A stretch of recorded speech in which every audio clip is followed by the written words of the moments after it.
I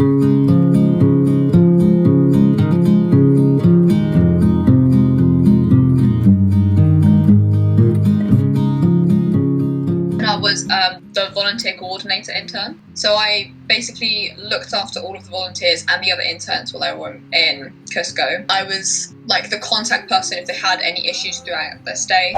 I volunteered with the Peru Animal and Wildlife organization.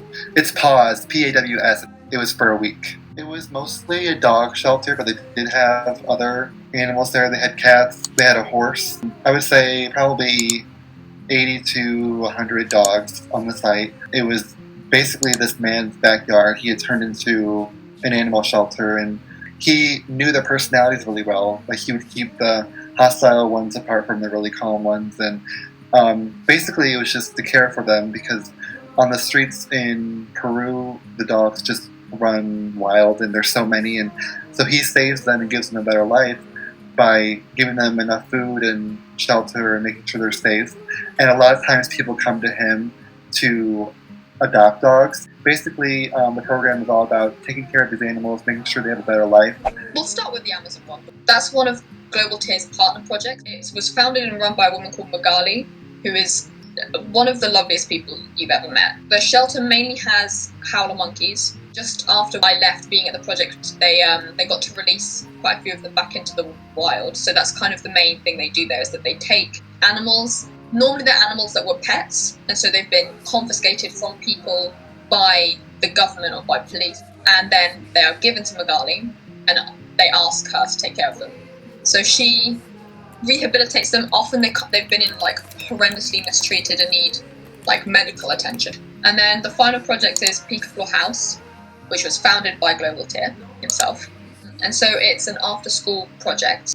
But when it's after school, it's weird because in Peru, state primary education, so I think up until the kids are about 14, it's from the morning until 1 p.m. and then they're sent home. Basically, it meant that these kids would come out of school and then were on the streets because they couldn't go home. So Picaflor House was founded with the idea that it would give these kids a safe space to keep being kids. But then also at the request of parents and the interests of the kids, they started giving extra English lessons and extra maths lessons. A big thing is they also get help with their homework, because this is such a rural area. Often a lot of their parents can speak and understand Spanish but not read or write it because they grew up speaking Quechua, which is the language of the indigenous population in that part of the Andes. And so their parents are unable to help them with the homework, so Picaflor House provides that for them. And so obviously if you volunteer there, depending on your skills and your level of Spanish, obviously, if you have a particular passion for, say, art, then we can put you in the art lessons with these kids and you can do that with them.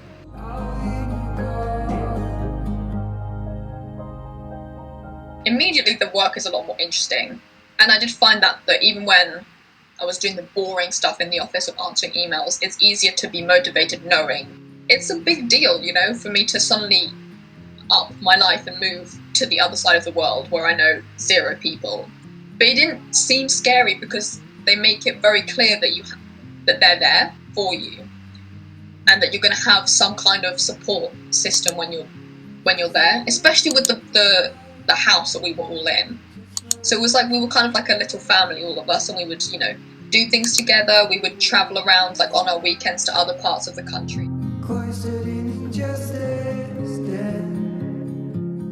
And then my biggest takeaway was to want to support animals even more than I have already. I'm part of an organization called Dogs for Difference. I'm a vice president here in Ohio. We bring dogs into special needs classrooms so the kids can learn how to interact more. So it just makes me want to spread the joy of dogs even more beyond these kids, maybe to adults, maybe to the general education population more so. Just from being with this organization in Peru, that's my biggest takeaway. It's just how much my love for animals has grown. Personally, the biggest takeaway was it's definitely been a confidence boost in terms of, someone just gave me all of these responsibilities and I absolutely handled it and it was fine. And on the other side of the world, it does sort of teach you that you have a lot more skills than you think, if that makes sense. And also just, I have never learned so much in such a short space of time. Like, I was there for 5 months. And just the things you learn, I think that's part of it, is that you are also being submerged in like a different culture.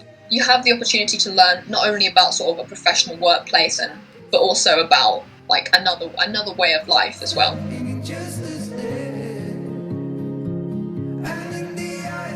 If you're thinking about doing it, do it. Easily one of the best decisions I've ever made. Is it scary? 100%. Like, when I was on that plane, I was sort of sat there, what am I doing? It was definitely one of those moments when you could reconsider everything, but it was 100% worth doing. I would just say to be in contact with the organizers of that specific charity frequently, to ask any questions you have, to be extra prepared, and do as much research in Peru as you can, and ask questions.